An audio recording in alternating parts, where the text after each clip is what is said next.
Bom, então a gente viu qual é a amplitude de transição na aula passada, né? A gente escreveu que Q, F, TF, QI, TI, amplitude de transição de passar de uma posição inicial no instante de tempo inicial para uma posição final para o instante de tempo final, a gente pode expressar da forma no limite do contínuo, né, que a gente tomou, de tomar aquele espaçamento entre o tempo, né, quando indo para zero, ou seja, a gente está tomando um espaçamento vários espaçamentos, né, n tendendo a infinito, a gente viu que a gente pode expressar essa amplitude de transição, então, como uma integral sobre essas coordenadas de QJ, o J aqui está indo de zero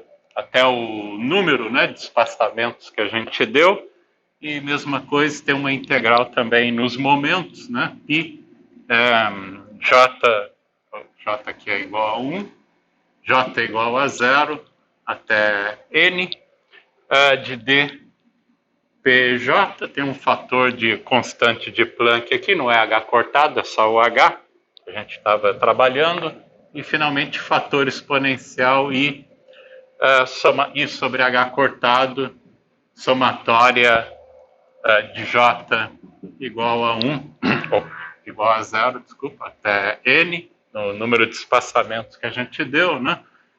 PJ, QJ mais 1, menos QJ. A gente estava usando uma energia, uma newtoniana de uma partícula, né, com energia cinética, vai parecer PJ ao quadrado sobre 2m, vezes o espaçamento no tempo que a gente deu, né, a gente está chamando de tal, menos o potencial calculado na coordenada média que a gente acabou tomando aí, em QJ média em vezes tal. E fecha aqui. Então, essa era a expressão que a gente acabou obtendo no caso discreto, né? No caso discretizado. Tá? Isso, é claro, está no espaço de fase, né? Está no espaço de fase, mas como os momentos aparecem tudo quadraticamente nessa expressão, né? A gente pode fazer todas essas integrais, que são todas elas gaussianas, né? As integrais aqui é todas de menos infinito a mais infinito, né?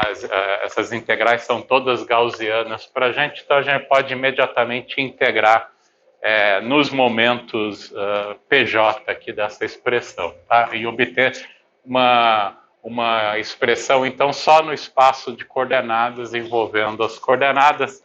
É isso que a gente acaba fazendo no final do dia, né? Então, essas integrais, as integrais de momento todas aqui são integrais do tipo gaussianas, né? A gente pode usar aqui a fórmula geral de uma integral gaussiana, integral de menos infinito a mais infinito, dx elevado a menos ax ao quadrado, mais bx mais um coeficiente c, né? A, b, c são coeficientes. É uma integral gaussiana que você pode resolver completando os quadrados aqui, né? Escrevendo num quadrado em simples aí. O resultado dessa integral gaussiana é simplesmente π sobre a, coeficiente aqui na frente, elevado a meio, exponencial de b quadrado sobre 4a mais c. É o resultado dessa integral aí que é tabelada, né? Você vai na tabela de integrais ou só completa o quadrado aqui se você lembrar qual a integral de uma função gaussiana, né? Então esse é o resultado para a gente.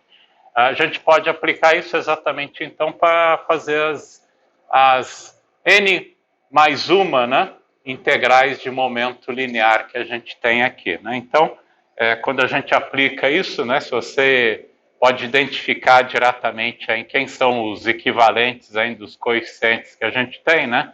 Quem é o A, que é o coeficiente lá do P quadrado, B é o coeficiente do termo linear em P, e C é o termo em que só envolve o potencial para a gente, né? Então, a gente pode fazer essa equivalência de associar quem é A, B, C. Você acha em que o A, então, para a gente, na nossa expressão ali, acaba sendo I sobre H cortado, né? Tal sobre 2M. O B acaba sendo para a gente ali o termo linear em P, I sobre H cortado, QJ mais 1 menos QJ, e finalmente o C você acaba identificando aí como sendo menos I sobre H cortado, o tal, não, o intervalo de tempo infinitesimal que a gente está tomando para escrever essa forma discretizada da, da amplitude de transição, vezes o potencial calculado aí no ponto médio que a gente estava tomando, né? Entre QJ mais 1 e QJ, né? A gente tomou o valor médio entre os dois pontos, hein? Quando a gente sanduícha, né, o termo de potencial entre os autoestados do operador posição. Tá? Então, fazendo essa identificação, a gente acaba obtendo aí o resultado, integrando todas n mais uma integrais no momento, a gente fica então com a amplitude de transição só no espaço de coordenadas, QF, TF, QI, TI, acaba ficando então nesse limite, quando a gente tomar o limite do contínuo, né, de n tendendo a infinito, sai um fator constante aí da história, que vai vir desse fator aqui, n mais uma vezes, então vai ficar um fator m sobre i, h cortado, tal, n mais 1 sobre 2, e o fator das integrais que vai sobrar só das coordenadas, né? Vai sobrar em uma integral, então, o n integrais produtória de j igual a 1 até n, dqj, e o que você fica lá no fator exponencial é o equivalente aqui para a gente, né? p quadrado sobre 4a, mais o czinho aí para a gente, que acaba te dando exponencial de sobre h cortado, tal, vou botar esse tal para dentro aqui, somatória, j igual a 0 até n, tal, multiplicado aí por m sobre 2, qj mais 1 menos qj ao quadrado, que é o b quadrado para a gente, dividido por tal.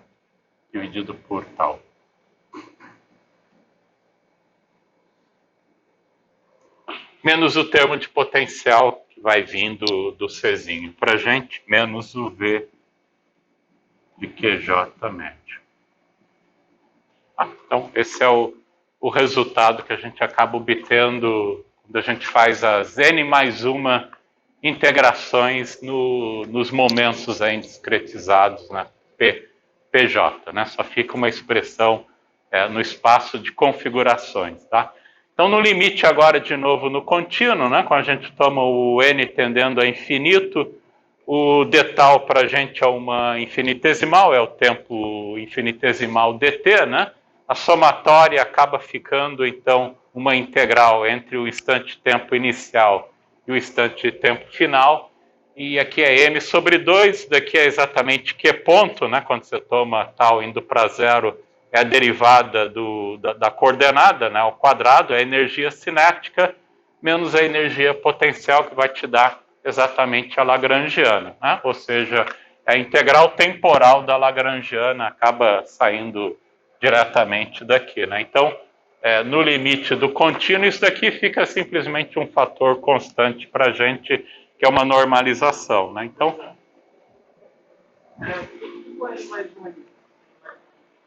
N mais 1 porque você tem N mais uma integrais, né? Você tem N mais uma, o J vai de 0 até N, né? Então você tem P0, P1, P2, P3, até o Pn. Você tem N mais uma integrais, vem exatamente do fator aqui, tá? Tá vindo desse cara daqui.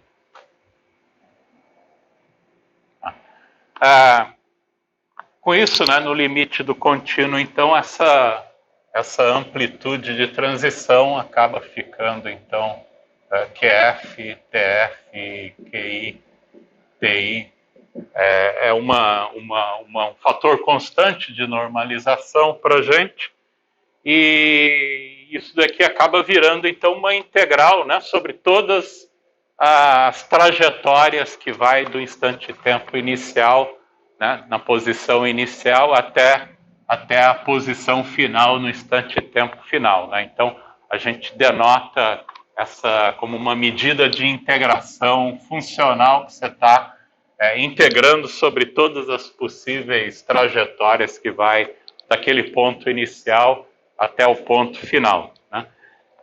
Exponencial, que você sobra, então, é exponencial disso sobre h cortado, e aqui em cima é a integral temporal da Lagrangiana, que é exatamente a ação para a gente, né? A integral temporal da Lagrangiana, que vai do instante-tempo inicial ao instante-tempo final, dt, você tem, então, m sobre 2, né? M sobre 2, Q ponto ao quadrado, menos a energia potencial V de Q, que é exatamente a Lagrangiana, né? A função a Lagrangiana. Lagrangiana L.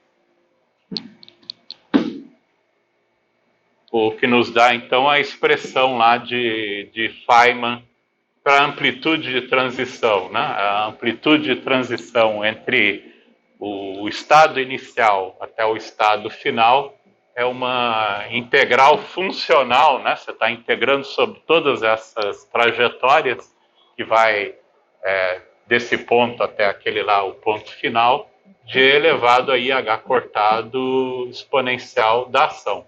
Tá? A ação aí que aparece diretamente para a gente, né? Então essa é a expressão final que a gente acaba obtendo aí para amplitude de transição no final do dia, né? Então a mecânica quântica toda está embutida aqui, né? Está toda a mecânica quântica embutida nessa expressão, né? Então essa é a quantização à la Feynman, né? Você quantiza usando integrais de trajetória, né? Integrais de trajetória, tá?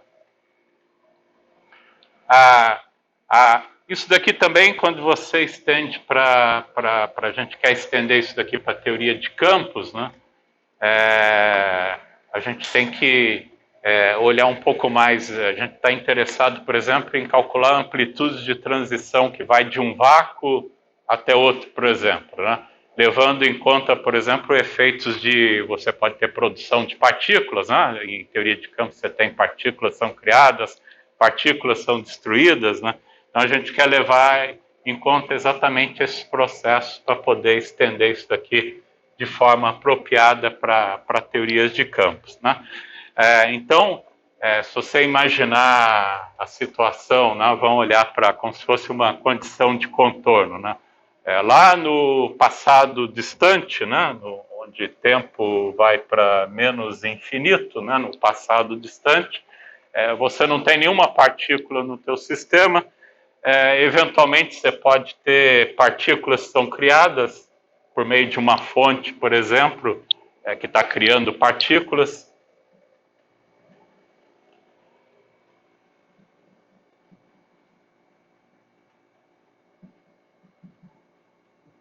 Isso daqui evolve, né? Evolve no tempo e, eventualmente, essas partículas, de novo, são eventualmente destruídas, né? Como se fossem detectadas, né?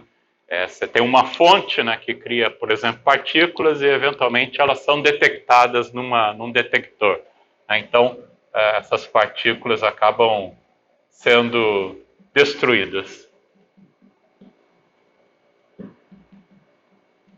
e você volta no futuro distante, né, quando o tempo vai para infinito, a um estado aí de vazio, né, um estado de vácuo para a gente.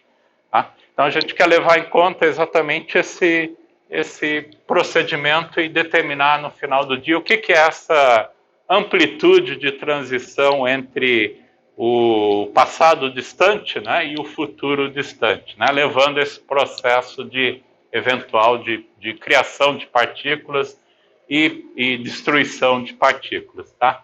Então, aí a gente pode estender exatamente esse procedimento depois para a teoria de campos. Isso daqui a gente também pode ver, né, como eu falei, um processo de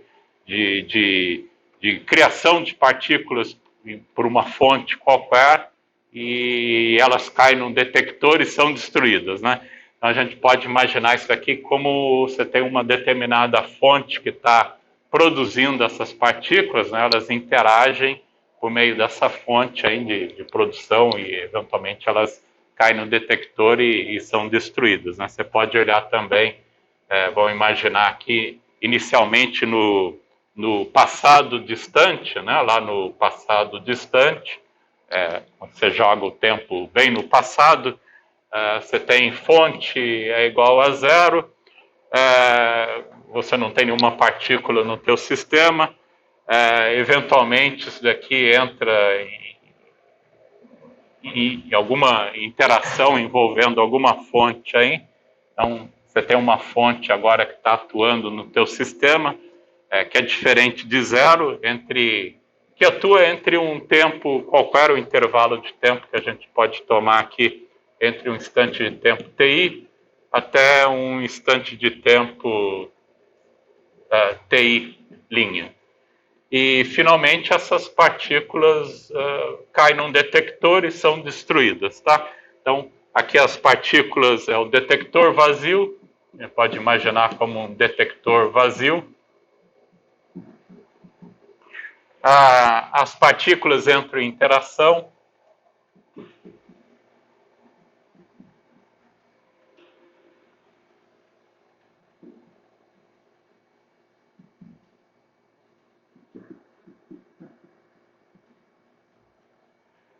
Eventualmente essas partículas são detectadas.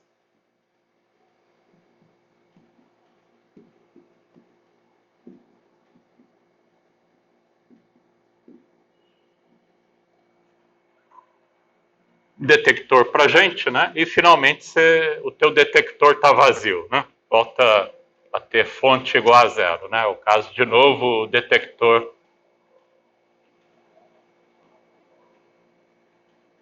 no futuro distante.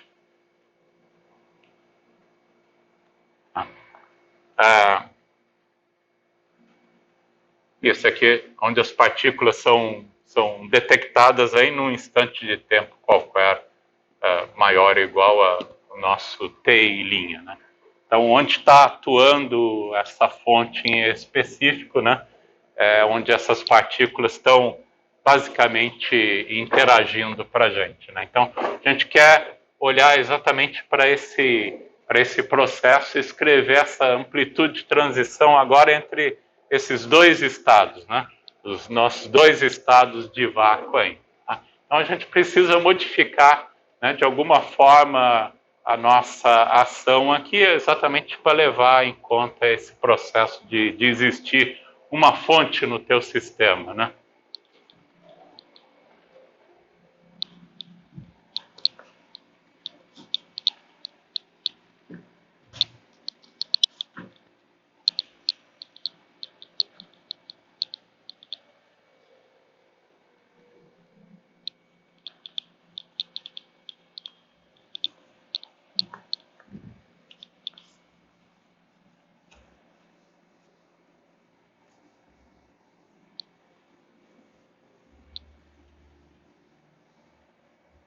Você pode imaginar uma situação semelhante, né? Se você imaginar em física estatística, por exemplo, né? Você pode imaginar um ferro-magneto, né? E você aplica um campo magnético, né, nesse sistema, né? Ou um sistema de spins mesmo, né? A gente sabe que a magnetização acopla com o campo magnético de uma forma linear, né? Os spins interagem com o campo magnético de uma forma linear, né? Então a gente pode imaginar uma situação semelhante aqui, né? Descrever a nossa lagrangiana L, então, né? Vai para a nossa lagrangiana com um termo de fonte que a gente pode... É um processo quântico, né? Também esse processo de criação e destruição de partículas, né? Imaginar uma fonte que depende aí do tempo, né? Afinal, ela está atuando dentro de um intervalo de tempo específico, então é uma função do tempo para a gente, vezes as coordenadas que é uma função também do tempo, né? Então, esse daqui faz o papel para a gente do termo de fonte. Uma coisa análoga como a gente faz, por exemplo, com spins interagindo com o campo magnético, por exemplo, né? O campo magnético faria o papel exatamente do termo de fonte aqui para a gente. Tá?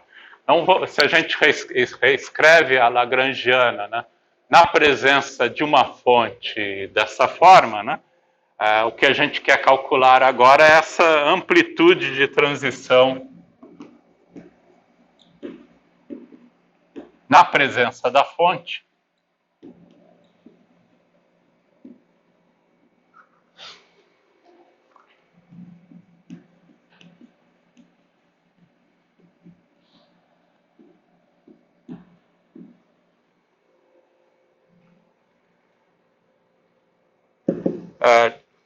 Vamos escrever essa amplitude de transição como uma função da fonte para a gente, que é alguma coisa em proporcional, né? Vai ser alguma coisa proporcional a essa amplitude de transição vácuo a vácuo, né? É o nosso estado de vácuo no futuro distante.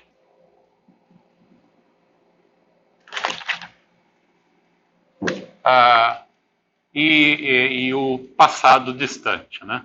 Amplitude de transição vácuo a vácuo entre o passado distante e o futuro distante na presença dessa fonte, né? Esse é o objeto que a gente quer derivar aqui, que pode levar em conta esse processo de criação e destruição de partículas, tá?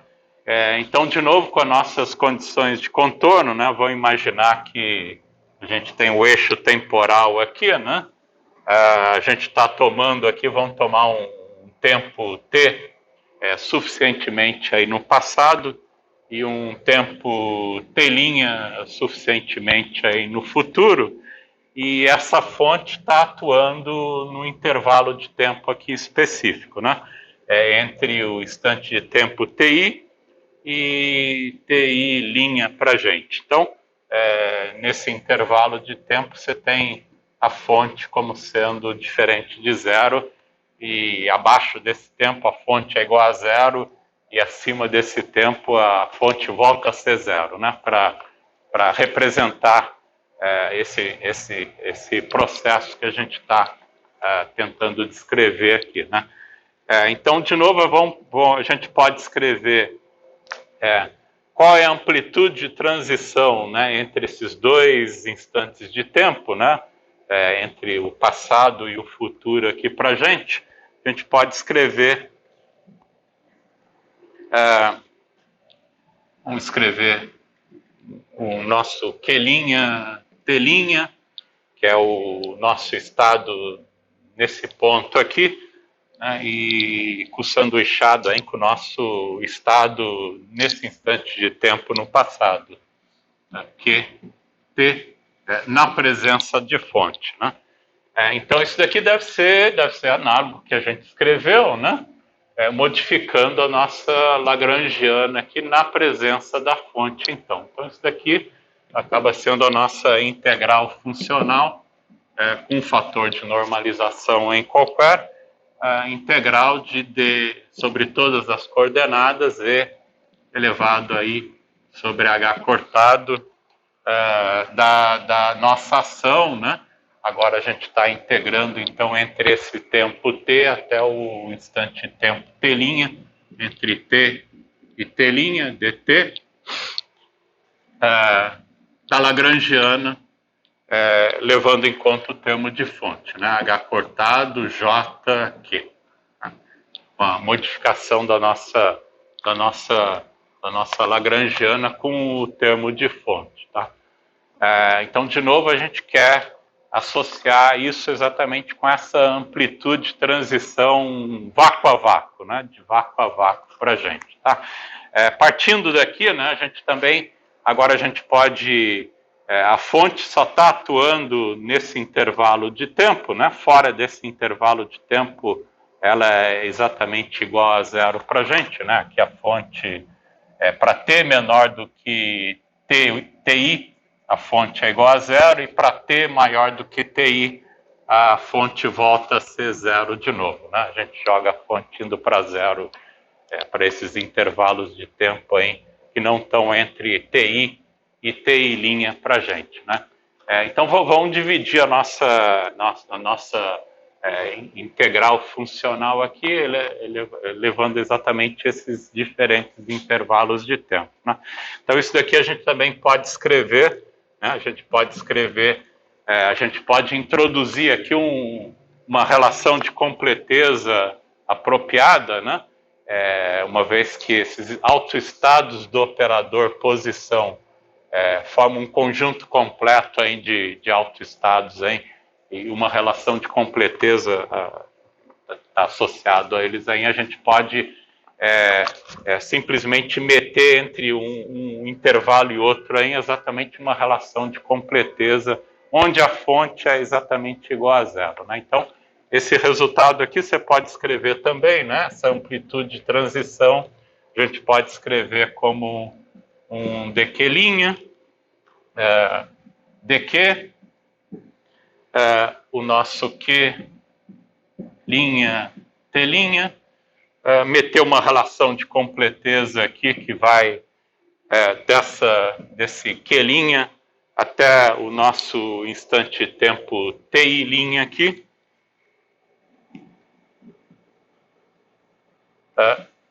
Fecho aqui com q', ti'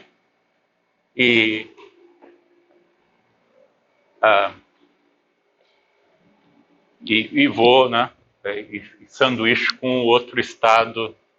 Vou ter que vazar para o lado de cá. Essas expressões são bem compridinhas, né? Vai até o 1Q, né? TI, fecho aqui e boto a outra relação de completeza, né? A primeira relação de completeza, meti o número 1, né? Integral de dq' desse cara daqui é 1, e integral de dq desse cara daqui, de novo, é igual a 1, e fecho de novo com QT para a gente, né? E a fonte, então, só está atuando aqui, né? Esse aqui é o termo que vai depender da fonte para a gente, né? É o termo explicitamente dependente da fonte, né? Então, a gente separou amplitude de transição nesse pedaço, nesse daqui e nesse daqui, né? Então, continua dando a mesma expressão para a gente, e a fonte só está atuando dentro desse intervalo de tempo para a gente, tá? Então, beleza. Daqui a gente também pode escrever, né? Quem que são esses caras aqui, né? Isso daqui é simplesmente a nossa amplitude de transição na ausência de fonte, né? Essa amplitude de transição na ausência de fonte. Isso daqui você pode escrever, em vez de usar o quadro de Schrödinger, né? Onde os estados estão evoluindo no tempo, escrever esses dois objetos no quadro de Heisenberg, né? Onde essa evolução do tempo t', né? Até o tempo t' grande, e a evolução entre o t até o ti, a gente pode escrever usando o operador de evolução temporal, né? Em termos do operador hamiltoniano. Então, esses dois caras aqui a gente pode escrever, por exemplo, né? O nosso q', T', Q', Ti', né? No quadro de Schrödinger, no quadro de Heisenberg, desculpa, passando o quadro de Schrödinger para o quadro de Heisenberg, o nosso Q', o operador de evolução temporal, menos I sobre H cortado, o operador hamiltoniano, e aqui tem o T', né? T' menos T. E para gente, linha, e fecho com o Q, linha, tá? E mesma coisa com outro cara lá, né? Você pode escrever usando aí o operador de evolução temporal, escrever essas amplitudes de transição no quadro de Heisenberg dessa forma, tá? Isso daqui também a gente pode escrever, né? Se a gente inclui aqui um conjunto completo agora de autoestados do operador hamiltoniano, né? Lembra lá, vamos tomar um conjunto completo de autoestados do operador hamiltoniano, com autovalores dado por EM para a gente, tá? Onde os M's aqui formam um conjunto completo de autoestados do operador hamiltoniano. Então, o hamiltoniano atuando nesses estados dá o autovalor correspondente, né? Vezes o autoestado ainda da energia, né? Aí a gente inclui, então, de novo, uma relação de completeza, agora envolvendo, né, esses autoestados da hamiltoniana. Com isso, a gente pode aplicar, né, esse operador hamiltoniano, bater direto nos seus autoestados de energia e resolver para essa expressão aqui, uma forma mais direta.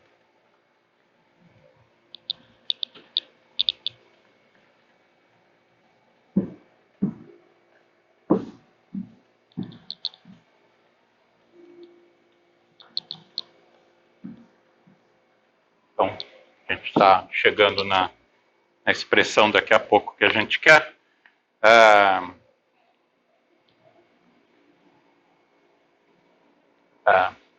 A gente pode escrever, então, isso aqui acaba ficando, então, para a gente, né? Vamos botar uma relação de completeza aqui. Então, a gente tem uma somatória em M, de M e M, igual ao operador identidade, né? A gente pode meter uma relação de completeza envolvendo autoestados da energia aqui e uma outra aqui, né? Então, esse operador hamiltoniano aí vai ficar sanduichado exatamente entre dois autoestados da energia. Então, a gente acaba ficando com um resultado, isso daqui é uma somatória,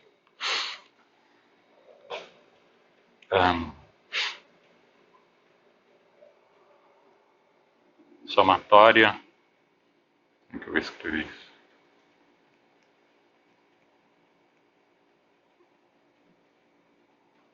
Somatória em N, somatória em N, Q', N, N, meto o operador de evolução temporal, I sobre H cortado, H, T' menos T de linha, meto a outra relação de completeza aqui e fecho com Q'. Beleza, então continua a mesma coisa para a gente, né? O operador hamiltoniano pode atuar aqui ou aqui, tanto faz. Então isso aqui vai nos dar E elevado a menos I sobre H cortado, EN, por exemplo, T' menos TI, e o sanduíche de N com M, para autoestados da energia normalizados, daqui é uma delta de Kronecker, NM para a gente, tá? E esses caras aqui são autofunções da energia, né? São autofunções da energia que a gente tem em mecânica quântica, né? Então a gente pode chamar, por exemplo, vamos chamar essa autofunção da energia de um φ n de Q, linha, e esse aqui é exatamente o complexo conjugado, né? É um φ m complexo conjugado de Q', né? São autofunções, são exatamente as autofunções da energia para a gente. Tá? Isso daqui acaba nos dando, então, né, usando o delta de crônica, né? A gente resolve uma dessas somatórias, por exemplo, a somatória em M, você fica com somatória em N, essa autofunção, φn de Q', exponencial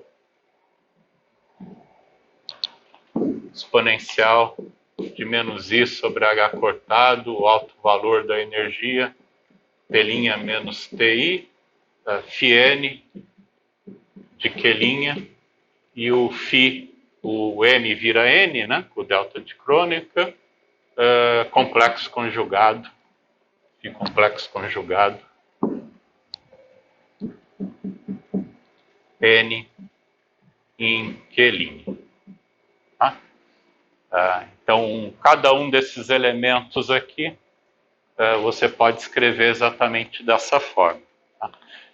Juntando, né, você pode juntar todo mundo agora, né, se você junta essa expressão toda, a gente pode escrever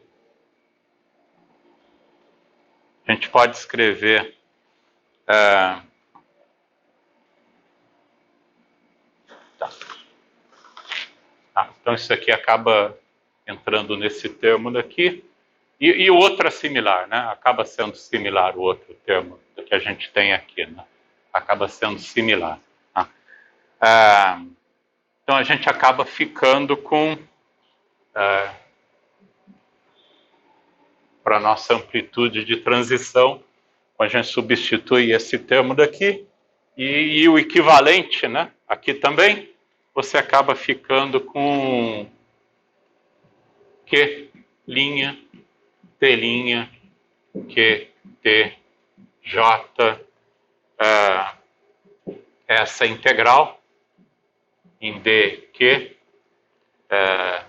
dq',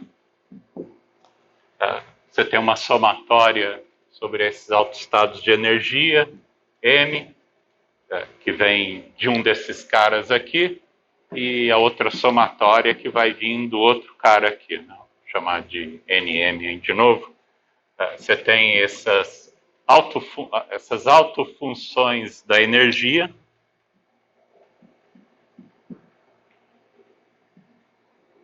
é o complexo conjugado,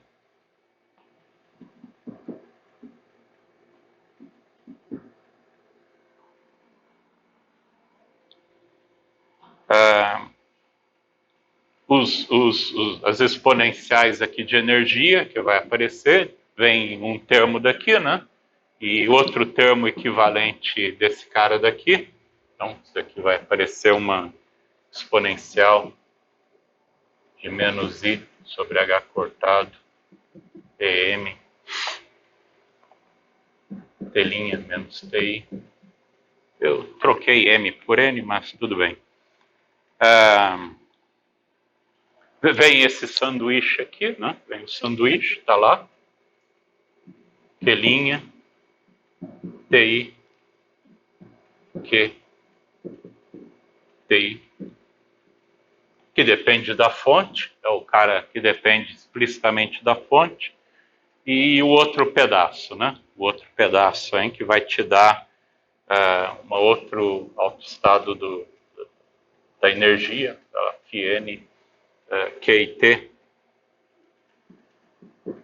o complexo conjugado, em Qzão, e de novo outro fator exponencial vai aparecer elevado. Eu troquei M por N, mas tudo bem, mesma coisa. I sobre H cortado, EN,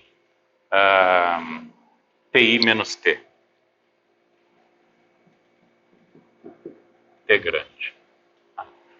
Esse é o resultado que a gente acaba obtendo para essa amplitude de transição entre o passado, né, num instante de tempo t sem fonte, até o outro estado no futuro, sem fonte, com fonte atuando entre esses dois intervalos de tempo. Tá aqui. Então a gente quer agora separar isso daqui exatamente como um estado de vácuo a vácuo, né? Amplitude de transição vácuo a vácuo, né? Esse cara daqui que a gente quer obter no final do dia, né? Ou seja, a gente quer tomar o instante de tempo t' indo para o infinito e o instante de tempo t indo para menos infinito no final do dia, né? Mas é claro, se você fizer isso daqui, você vai ter problema, né? Se você toma o t tendendo a menos infinito, né? E o t' tendendo a infinito, né? Você tem essa exponencial de i infinito, né? Que é muito ruim, né? Não vai convergir para a gente, né? Então, para garantir que quando você tomar esses limites, né, de t' indo para infinito e t indo para infinito, que essas somatórias, né, vão convergir no final do dia, né, a gente tem que fazer um pequeno truque aqui para garantir essa convergência dessas integrais para a gente poder extrair essa amplitude vácuo a vácuo no final, né? Então, o que a gente faz, em vez de tomar um eixo temporal só com parte real, a gente dá uma pequena entortada, uma pequena entortada nesse eixo temporal, e de tal forma que ele tem uma parte imaginária, né? Então você tem parte imaginária no tempo e parte real no tempo, né? Então se você dá um pequeno truque aí, depois a gente pode tomar esse ângulo que a gente está tomando aqui indo para zero no final do dia, né? Mas desde que seja um ângulo infinitesimal, isso garante para a gente que aquelas somatórias vão ser convergentes. Então, a gente acaba dando um deltazinho aí, né? Para jogar esse eixo temporal para adquirir uma parte imaginária. Tá? Então, com esse pequeno truque aí, em vez de jogar, então, o tempo t, por exemplo, indo para menos infinito, né? O tempo t indo para menos infinito, se ele tem essa pequena parte imaginária, se você rodou, né, esse eixo temporal um pouquinho, você tem um termo de fase aqui, I delta, né, que acaba aparecendo devido a essa contribuição da parte imaginária do tempo, né? E mesma coisa, né, com esse truque de rodar no futuro distante, então, quando você joga isso daqui para mais infinito, isso daqui acaba adquirindo também, de novo, esse fator de fase em menos I delta para a gente. Então, isso acaba garantindo aí, que essas somatórias acabam ficando aí convergentes, né? Você vai ter aqui, por exemplo, né?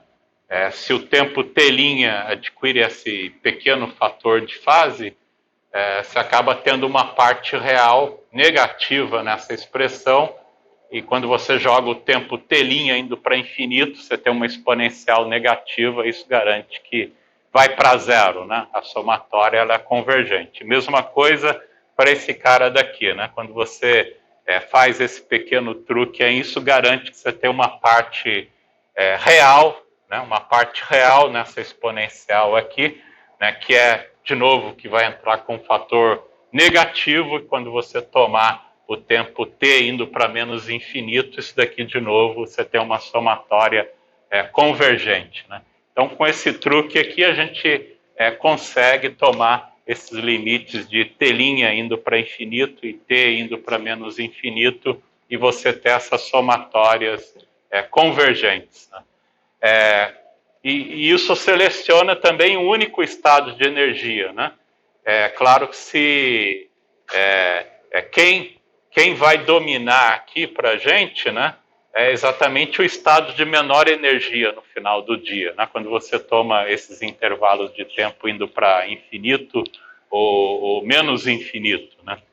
Como acaba contribuindo só o estado de menor energia, né, que é o estado de vácuo para a gente. Né? Então, isso garante exatamente que quando você toma isso, você está selecionando só o estado de vácuo, né? E garante também a convergência dessas somatórias. Então, é isso que a gente acaba fazendo. Dá essa pequena inclinação do eixo temporal.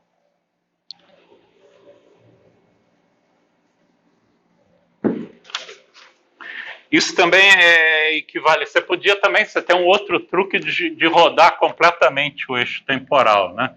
Em vez de ter só a parte real, você pode rodar ele completamente, né? Então, joga ele, dá uma inclinação de π sobre 2, né? Se você faz um delta como sendo exatamente π sobre 2, isso é o que a gente chama de rotação de Wick, né? Delta igual a π sobre 2 é uma que a gente chama de rotação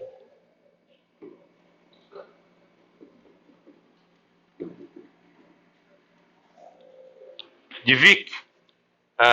No caso, a gente só tem um tempo imaginário, né? Então o nosso tempo t é a mesma coisa que para menos i, o nosso tal aqui, né? Esse aqui é o nosso tempo t. Tá? E tal é para a gente o tempo euclidiano. É o tempo euclidiano. Porque se você jogar essa transformação lá na métrica de Minkowski, né? Te dá uma métrica euclidiana pura, né? Então é simplesmente como se você estivesse no espaço puramente euclidiano, né? Então o tempo aqui é o que a gente chama de tempo euclidiano, né? Você passa da métrica de Minkowski para a métrica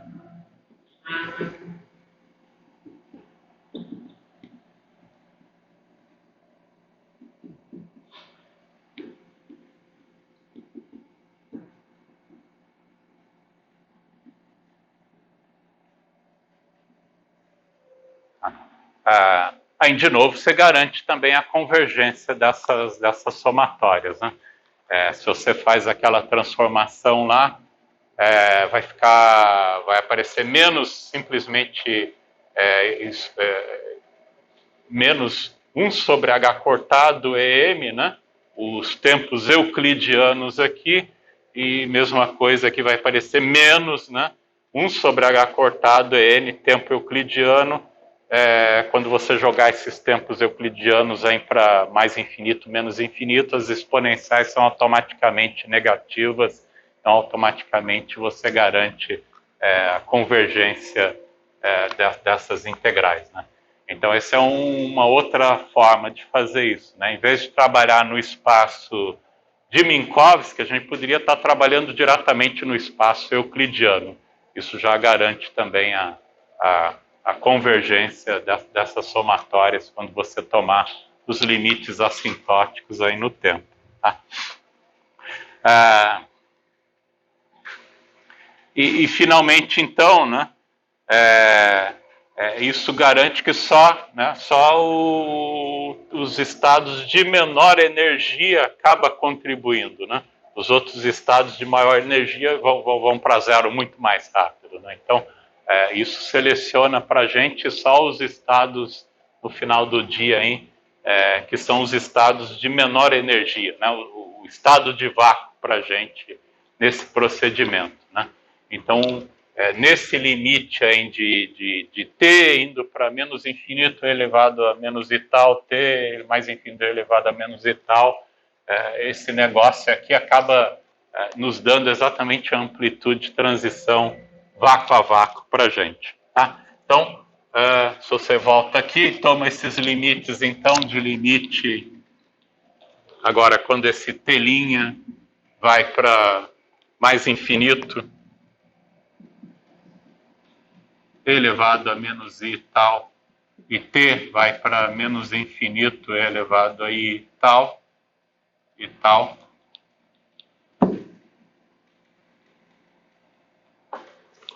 A gente acaba ficando com a amplitude de transição vácuo a vácuo.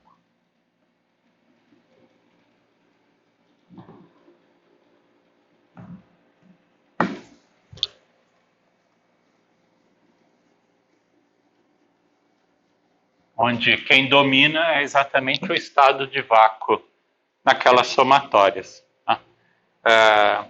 Vai ficar, então, isso aqui é a mesma coisa que o limite, né? Esses limites aplicados nesses caras daí.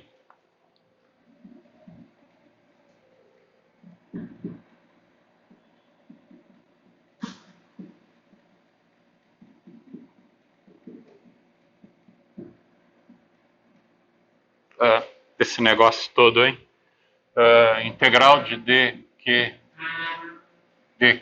linha, blá, blá, blá, blá, blá, que é esse sujeito daqui. Aplicando esse limite,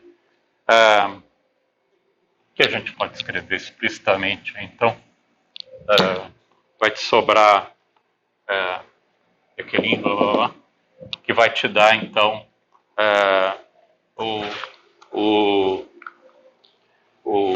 só vai sobrar só o estado de vácuo, né? M igual a zero e N igual a zero dessas autofunções que você pode tirar esses dois caras para fora da integral aqui. Então, você fica com φ0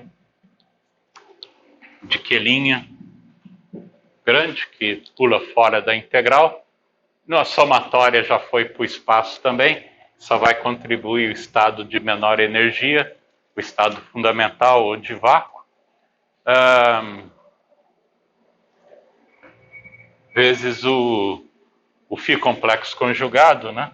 φ0 complexo conjugado de quê? As integrais, a exponencial, uma exponencial vai sair também para fora, né? A gente pode tirar essas exponenciais aqui também para fora. A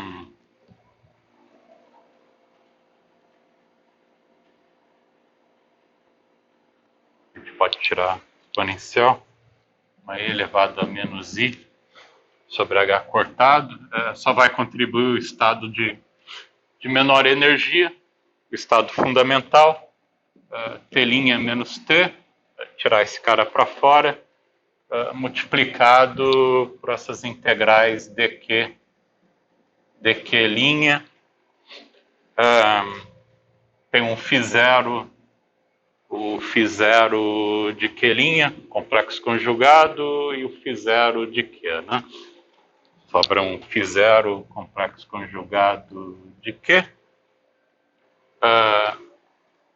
que também a gente pode escrever como função do tempo t, né? E escrever isso aqui de volta, colocar a dependência temporal exatamente dentro desses caras aqui, né? Quando você leva explicitamente a parte de as exponenciais aqui elevado a in de ti, né?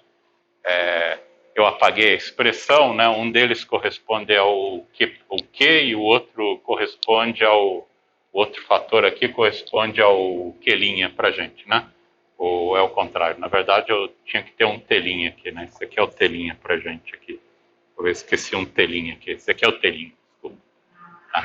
É o T', né? Esse cara daqui a gente pode combinar com esse cara daqui, colocar como função de T'. E mesma coisa, você tem um φ0 Q',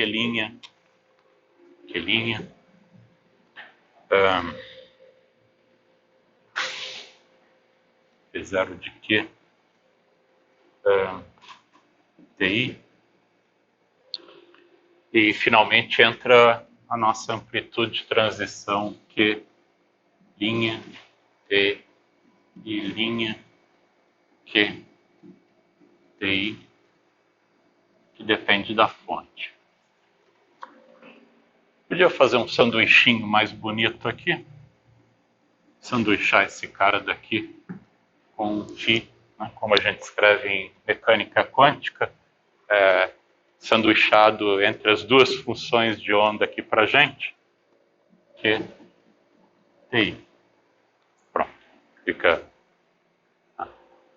todo esse fator aqui para a gente acaba sendo uma constante no final do dia. A gente pode escrever, então, a gente está interessado, na verdade, isso daqui é a nossa amplitude de transição vácuo a vácuo, né? Acaba sendo a nossa amplitude de transição vácuo a vácuo. Então, a gente pode escrever isso, passar tudo isso daqui dividindo lá.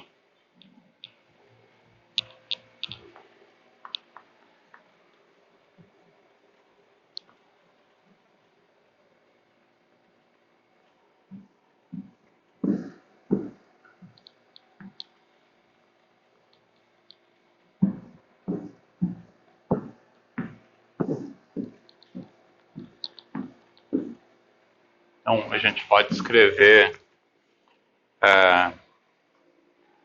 integral de Q' φ0 complexo conjugado, Q', D', o nosso sanduíche aí, Q', D', Q, T, e na presença da fonte, φ0, Q, TI. Isso daqui é o limite. T' vai para mais infinito, e elevado a menos i e tal. T vai para menos infinito, e elevado a menos i tal.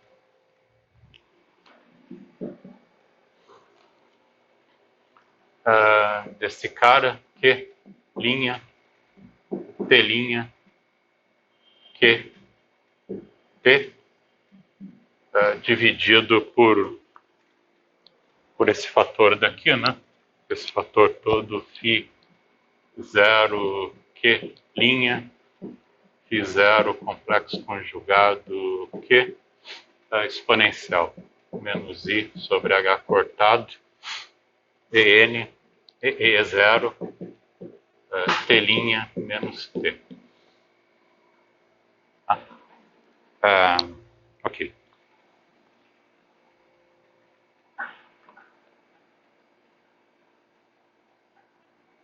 Então, a nossa amplitude de transição vácuo a vácuo, a gente pode escrever no futuro distante, e entre o passado distante e o futuro distante, na presença de fonte, é proporcional exatamente essa quantidade, né? Exatamente esse limite para a gente quando você toma o tempo T' para o infinito, T para o menos infinito.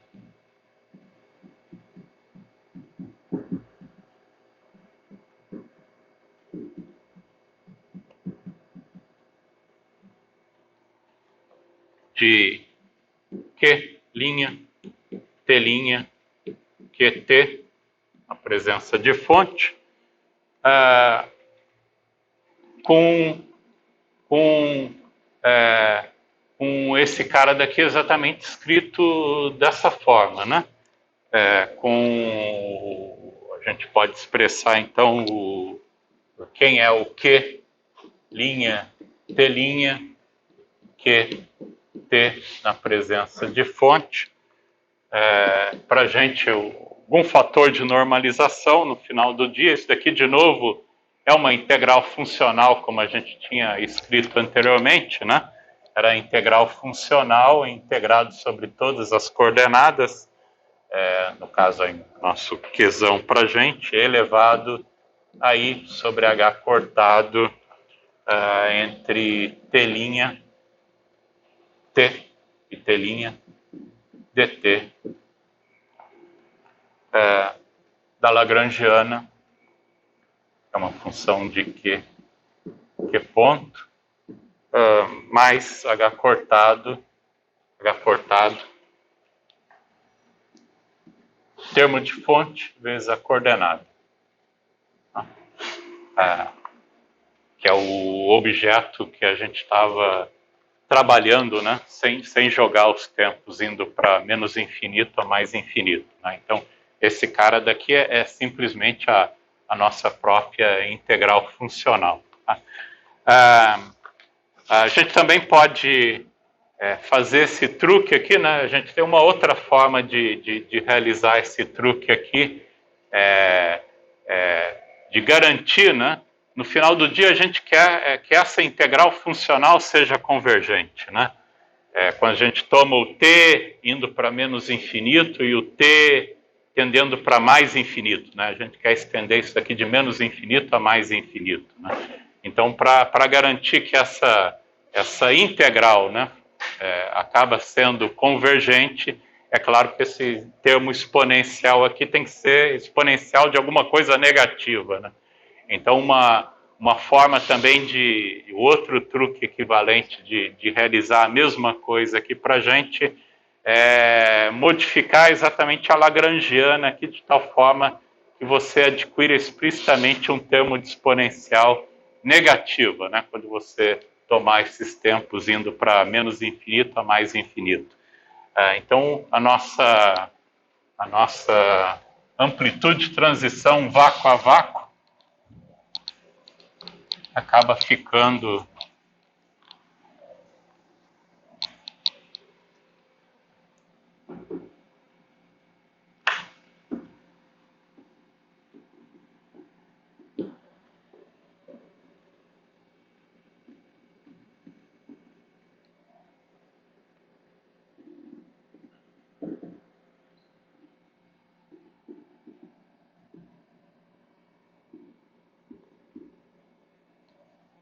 quando t vai para menos infinito e t' vai para mais infinito, adicionar um fator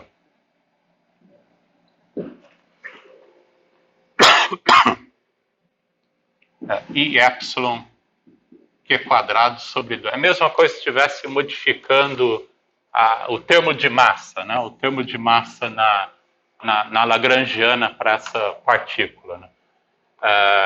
Isso a gente vai ver que também vai garantir para a gente, no final do dia, que quando você calcular os propagadores, né? Os propagadores aí, associados, quando você toma epsilon tendendo a zero, os propagadores são todos causais. Né? Então, esse é o outro truque equivalente aqui para garantir a convergência da nossa integral temporal. Né? Você pode tomar esse pequeno deslocamento para o tempo imaginário ou introduzir um termo imaginário na própria ação dessa forma.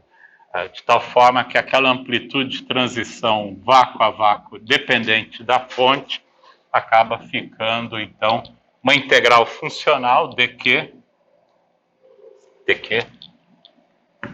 sobre todas as coordenadas, exponencial d sobre h cortado. Agora a gente pode tomar o tempo indo de menos infinito a mais infinito, lá na ação, dt, e a nossa lagrangiana agora é a lagrangiana original, tem o termo de fonte, h cortado, jq, e esse termo de convergência, né? O termo que garante que essa integral funcional vai ser convergente no final do dia, um i epsilon q quadrado sobre 2. Então, com isso, a gente tem explicitamente um fator exponencial negativo, né? Que garante a convergência dessas integrais funcionais.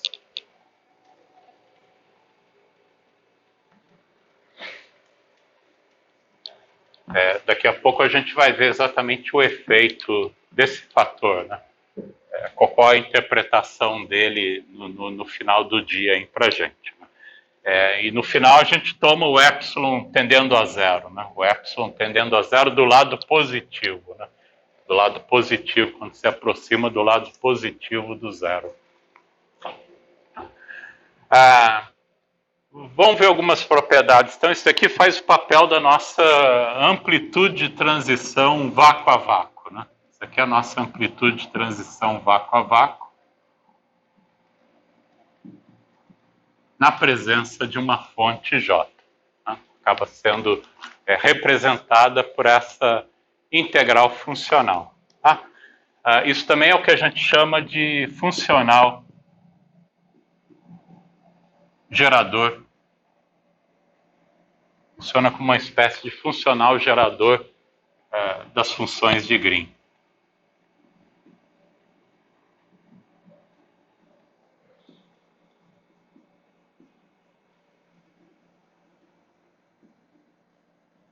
O operador posição, envolvendo o operador posição.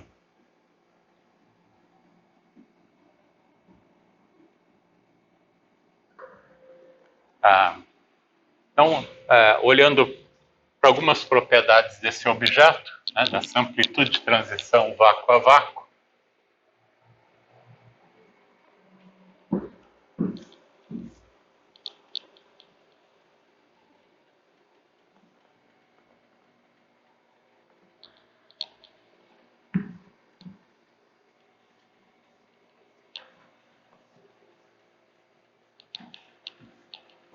a gente pode calcular, por exemplo, né, o que é o sanduíche aí, entre o estado inicial e o estado final, né, de um produto aí dos operadores posição.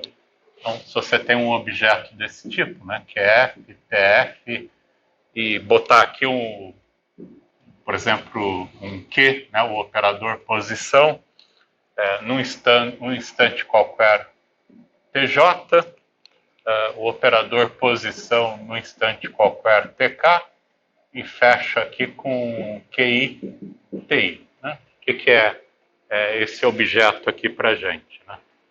Isso daqui a gente pode fazer o mesmo truque que a gente fez para escrever, né, a amplitude de transição entre o estado inicial e o estado final por meio de uma integral funcional. A gente vai quebrando, né, esse intervalo de tempo inicial ao final em N intervalos de tempo, né, N intervalos de tempo. Então a gente pode assumir, por exemplo, que o TK aqui, por exemplo, né, o TK é menor do que o instante de tempo TJ ali, né? Então, você começa no instante de tempo TI, né? Você tem o primeiro intervalo de tempo, vai, incluindo aquelas relações de completeza, até chegar aqui, né? Chegou aqui, aí esse cara aqui vai ficar sanduichado entre o estado no instante de tempo anterior até o instante de tempo posterior. Vai metendo aquelas relações de completeza até chegar de novo no instante TJ, né? Esse cara daqui vai ficar um sanduíche dele entre o instante de tempo anterior ao TJ e o instante de tempo imediatamente posterior ao TJ, e vai metendo relações de completeza até chegar lá no final, né? Então, se você faz isso, né, vai metendo relações de completeza envolvendo o operador posição, do jeito que a gente fez para escrever isso como uma integral funcional, a gente meteu aí N relações de completeza, e isso aqui está multiplicado, então, por... era melhor começar do lado de lá, mas tudo bem. O QF, TF, sei lá, um QN, TN, QN, TN, e vai indo, né? QN menos 1, TN menos 1, fechei aqui. Vai indo, babá, vai uma hora bater naquele cara lá, você vai ter um QK, TK, fechado aqui com o operador posição, desculpa, TJ. TJ para a gente é maior, QJ, TJ, o operador posição TJ, vai indo, né? Aqui aparece o anterior, QJ menos 1, TJ menos 1, blá, blá, blá, blá, blá, né? Vai indo, até bater de novo nesse cara daqui. Você tem um QK, TK e sanduícha com aquele operador posição, TK, aqui entre o anterior, QK, TK menos 1, TK menos 1, e vai indo até chegar aqui no último aqui, né? Q1, T1, fechado com QI, TI. Tá? Então, se você meter N relações de completeza, esses operadores de posição vai ficar em algum momento sanduichado entre esses estados aí para a gente, né? É claro que agora a gente também quer tomar o limite do contínuo, né? O N tendendo a infinito, né? Então, cada uma dessas amplitudes de transição, é claro que esse cara daqui vai sair com alto valor, né? Vai sair com alto valor agora correspondente, Q, né? O alto valor Q no instante-tempo QK. Esse cara aqui vai sair com alto valor para fora, né? Vai sair com alto valor QJ, o QJ, né? E o QK para a gente, né? Então, isso daqui automaticamente dá o alto valor correspondente a esses operadores, que sai fora desses sanduíches aí para a gente, né? E você fica com o mesmo objeto que a gente tinha antes, né? Quando a gente calculou essa amplitude de transição entre o estado inicial e o estado final, mas agora essa integral funcional está ainda multiplicando também por esse Q, né, de TK e o Q de TJ, né? Então isso aqui no final do dia acaba nos dando aí, tem um fator de normalização de novo aí quando você toma esse limite do contínuo, como a gente viu, é uma integral funcional aí, entre todas as trajetórias, né, que vai do ponto inicial ao final. Vai aparecer esses autovalores agora explicitamente, né?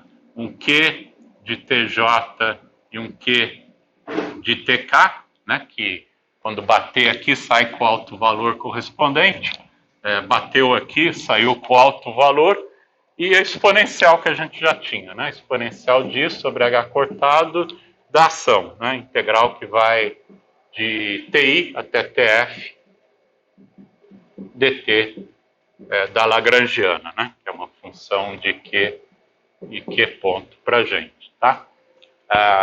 Então, sanduíches desse tipo, né? Sanduíches desse tipo são integrais funcionais dessa forma que acaba aparecendo, né? Integrais funcionais. Se você quer agora o sanduíche disso daqui, né? Entre estados de vácuo, né? Entre o futuro distante e o passado distante, é fazer esse procedimento que a gente fez anteriormente, né? Acaba fazendo esse procedimento. Né? Outra coisa aqui, né? Isso daqui é claro, você consegue fazer isso, né? Quando esse operador aqui aparece no instante de tempo anterior a esse cara daqui, né? Porque aí você, quando fizer essa discretização, né? Esse cara daqui está sempre mais próximo do instante de tempo anterior, né? Se fosse o contrário, é em bagunça, né? Que é isso, você vai fazendo do instante de tempo inicial, vai chegar aqui, mas aí o outro está no instante de tempo anterior, né? Como é que você faz isso, né? Então, se você tomar agora o T, né? Se o TJ, né? Se o TJ for menor, né? Se o TJ for menor do que o TK, para fazer esse processo de escrever isso, essa quantidade com uma integral funcional, né? Você necessariamente tem que inverter a ordem desse negócio aqui, né? Porque o cara que tem o tempo mais próximo do tempo inicial tem que sempre estar para a direita aí, né? De tal forma que esse procedimento faça sentido, né? Você vai do tempo inicial, vai introduzindo, aí chegou o momento, apareceu o primeiro operador, né? Aí vai indo, o tempo está aumentando, né? Ele tem que estar com o tempo sempre posterior para a esquerda, né? Então, sempre quando o tempo do operador, né, que está mais à esquerda, for menor do que o tempo do operador que está mais à direita, necessariamente você tem que inverter, né, a ordem desses operadores, né? Isso daqui é o que a gente chama de ordenação temporal, né? Para poder escrever esse objeto como a forma de uma integral funcional, você tem que botar um ordenamento temporal para esses operadores, né? Então, para fazer sentido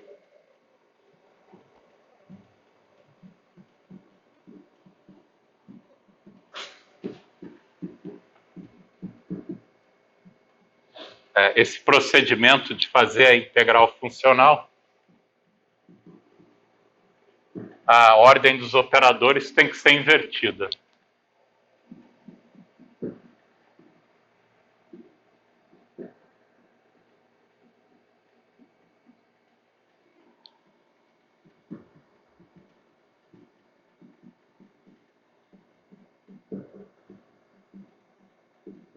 Então, a gente pode definir o operador de ordenação temporal, né?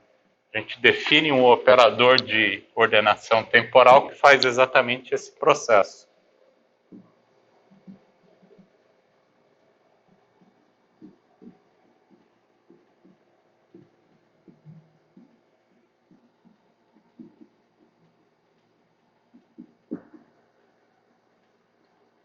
Tal que, vamos chamar esse operador de T-chapéu.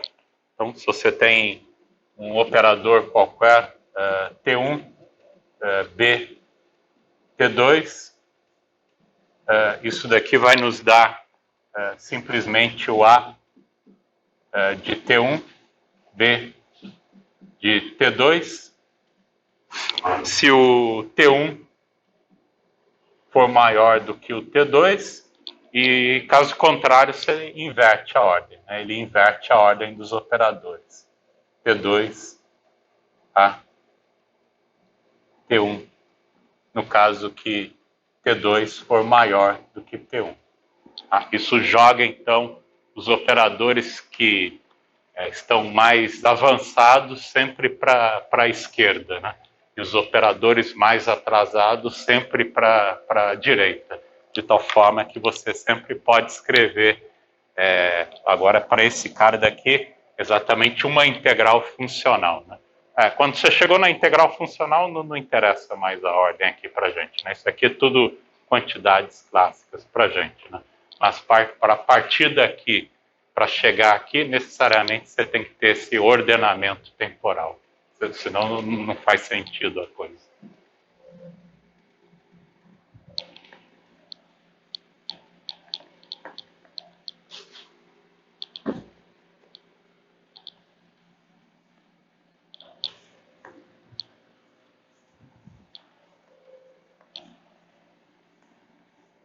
Bom, e agora, se você quiser, então, a gente pode escrever explicitamente, né? Esse sanduíche, hein?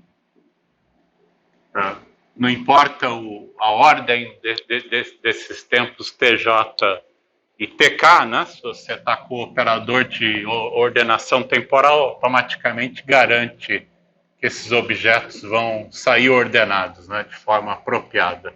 Então, se você está calculando esse sanduíche aí entre operadores de posição Q, no instante tempo T1 e T2, isso automaticamente vai estar ordenado para a gente.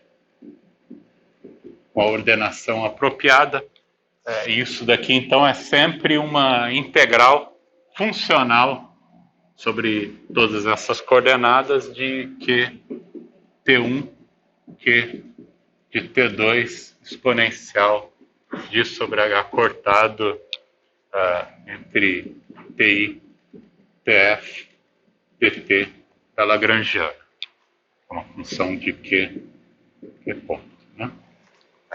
Esses caras aqui, lembra que já é o alto valor, né? Já é o alto valor que saiu para fora, é uma quantidade puramente clássica, né? Tá? Então, voltando então, isso aqui pode estender também para qualquer número de operadores que você tem, né? Para N operadores, é a mesma coisa, né? Que F, TF, aplica o operador de ordenação temporal para ordenar esse bando de gente aqui, Q de Tn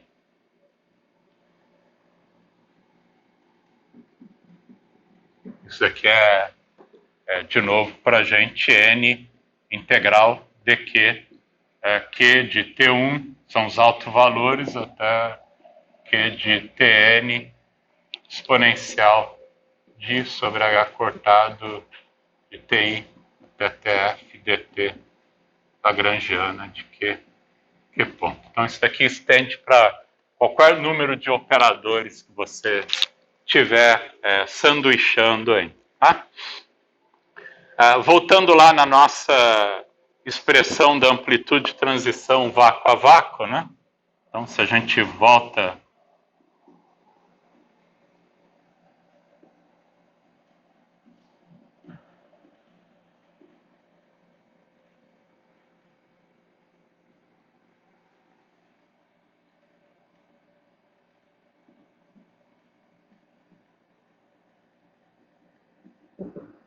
que a gente definiu como Z de J, é integral funcional, tem uma normalização N de Q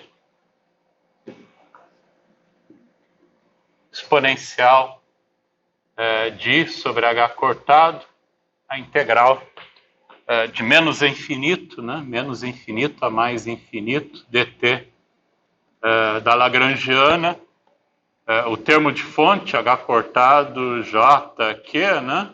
E aquele termo de convergência, né? Tem o termo de convergência que a gente botou, epsilon Q ao quadrado. Tá? O que acontece se você tomar uma derivada funcional em relação à fonte, né? Quando você toma a derivada funcional em relação à fonte, vai abaixar um Q aqui da história, né? Então, se você faz a derivada funcional desse Z de J em relação à fonte, né, um J no instante qualquer em T1, isso daqui vai nos dar, vai abaixar um H cortado, cancela com H cortado, né, um I aqui, vai sobrar um I ainda da história, isso aqui vai te dar um I integral funcional de Q. Vai abaixar um Q, né? Vai abaixar um Q que está exatamente nesse instante de tempo T1 para a gente. Q, T1. E de novo exponencial, né? Vezes a mesma exponencial de I sobre H cortado integral de menos infinito a mais infinito dt. É melhor fazer isso daqui explicitamente, só para fazer explicitamente esse negócio aqui, para mostrar que dá isso, né? Quando você fizer a derivada funcional, né? Então vai te dar, na verdade, vai abaixar com a integral também, né? Vai abaixar com essa integral, tem uma integral de menos infinito a mais infinito dt, né? Esse J aqui está no instante de tempo t, né? Lembra que isso daqui está no instante de tempo t, que você está integrando aqui, né? Então vai dar, na verdade, a derivada desse J no instante de tempo t em relação ao J no instante de tempo t1, né? Vezes baixou o Q de t, né? Vezes o Q de t, e o fator exponencial, né? O fator exponencial disso sobre H cortado, integral de menos infinito a mais infinito do fator aí, né? Claro que isso daqui só vai ser diferente de zero quando t for igual ao t1, né? Então isso daqui dá uma delta de Dirac de t menos t1 e a delta de Dirac resolve a integral e sai para fora o Q de t1, né? Então por isso daqui fica aí a integral funcional de Q de T1, né, corretamente, e o fator exponencial. I sobre H cortado, menos infinito a mais infinito, dt lagrangiana, mais JQ, H cortado, mais I epsilon Q quadrado sobre 2. Né? só para fazer explicitamente a integral funcional aqui, né? Acaba dando um delta de Dirac que resolve a integral, e o delta de Dirac faz o Q de t exatamente ficar no instante de tempo t1. Tá? E mesma coisa, né? Se você aplicar mais derivadas funcionais, vai abaixando mais Q de t's, né? Vai abaixando mais Q de t's na história aí, né? Então, se você aplicar n vezes, né? Aplicar n vezes essa derivada funcional,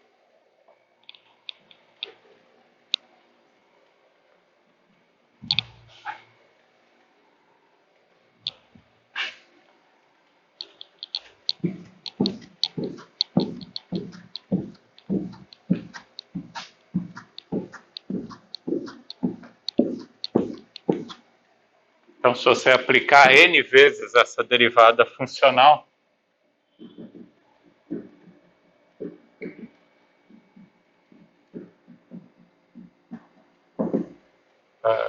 n vezes do z de j, em relação a j de t1, etc., j de tn, vai cada vez que você toma uma derivada funcional, abaixa um q de t naquele instante de tempo correspondente, né? Então, isso daqui vai te dar o fator i n vezes, né? Integral funcional de q de t1, blá, blá, blá, blá, q, os n's q's aí, né? Exponencial de sobre h cortado integral de menos infinito a mais infinito dt da Lagrangiana mais h cortado. Tem uns h cortados também que eu... não, h cortado já resolveu. Jq mais y epsilon q quadrado sobre 2. Isso daqui para a gente, né?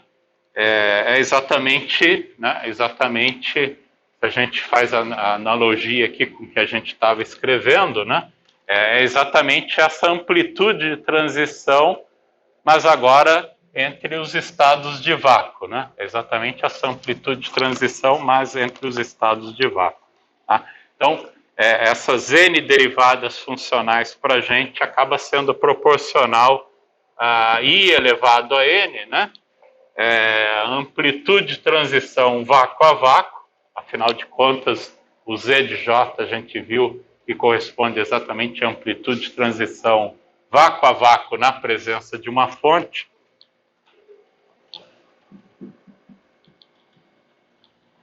Sanduichado com os n operadores posições, com ordenamento temporal, né? Com aquele ordenamento temporal. Então, é o Q operador T1, etc., Q operador Tn fechado com zero menos infinito, na presença de uma fonte.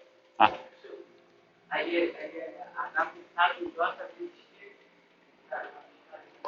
Isso, H cortado, tá tudo no instante tempo t, né? H cortado, J está no instante tempo t, o Q está no instante tempo t, todo mundo aqui está no instante tempo t, né?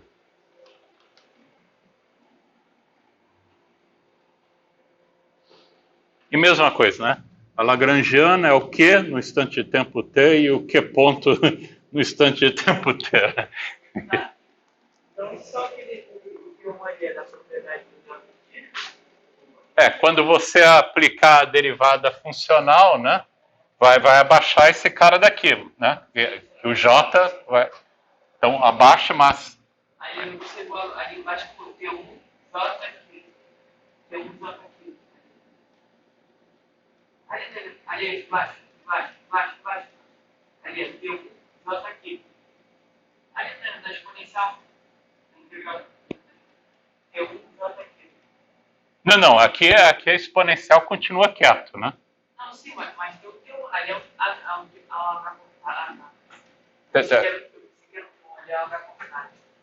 H cortado? Ali é L mais H cortado. J aqui. Não. É o H cortado que está multiplicando o termo de fonte. H cortado, J, Q.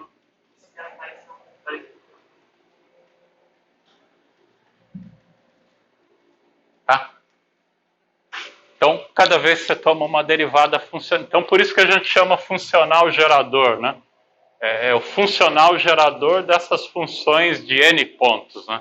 Você pode gerar quantas funções de correlação vácuo a vácuo você quiser, tomando derivadas funcionais aí em relação à fonte. Tá? Então, por isso que a gente acaba denominando aí um funcional gerador para a gente. Né? Ele acaba gerando todas essas funções de correlação. A aula que vem a gente estende exatamente esse objeto que a gente escreveu, né? Esse objeto que a gente escreveu aqui agora para a teoria de campos, né? Inicialmente para um campo escalar, que aí a generalização é basicamente direta, né? A gente só associa basicamente o que com o campo escalar, a lagrangiana com a densidade lagrangiana, né? Ou a ação propriamente dita, e a generalização direta desse cara daqui, né? Aí a gente vai estar trabalhando então exatamente com esse objeto estendido para a teoria de campos, explicitamente. Tá? Tudo bem? Então, paro por aqui hoje, a gente continua na aula que vem.